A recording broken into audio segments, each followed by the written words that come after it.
Right now, in the Texas Panhandle, drivers are pulling off highways because entire roads are vanishing into walls of dust.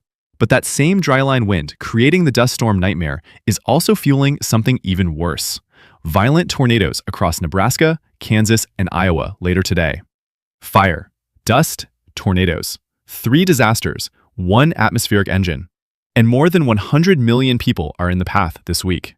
For the first time ever, the Storm Prediction Center issued a Day 3 SIG2 tornado risk. That has literally never happened before in SPC history. When I saw the newest tornado, wind, and wildfire data this morning, I stopped cold. This setup is no joke. Most forecasts are missing the terrifying connection here. The same screaming southwest winds driving extreme wildfire danger are also lifting massive dust clouds into the atmosphere and powering explosive supercell thunderstorms. One system is creating multiple life-threatening disasters at the same time. Humidity in parts of Texas is crashing near 13%, while wind gusts hit 40 miles per hour.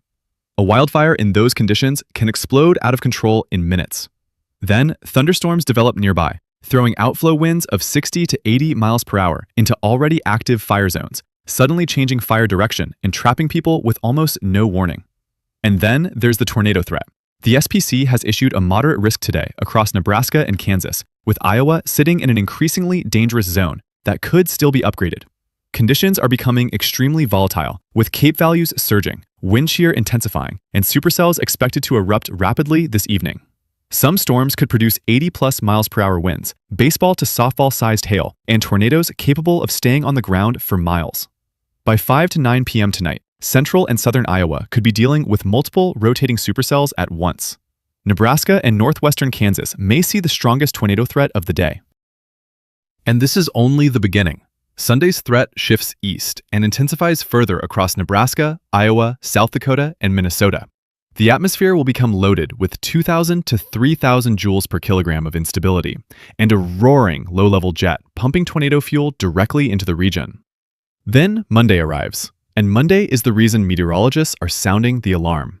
This is the first time in history the SPC has issued a Day 3 SIG2 tornado risk, meaning forecasters believe EF3 plus tornadoes are possible 3 days in advance. That is almost unheard of. Kansas City, Omaha, Wichita, Lincoln, Des Moines, millions of people are directly inside Monday's highest threat corridor.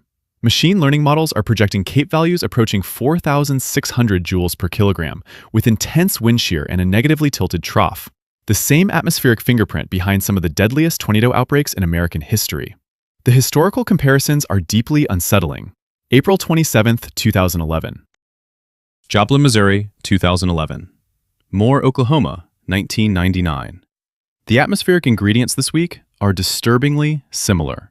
Meteorologists are not saying history will repeat itself, but they are saying this environment is capable of producing violent, long-track tornadoes if storms remain isolated before merging into a squall line. And here's the number everyone needs to remember.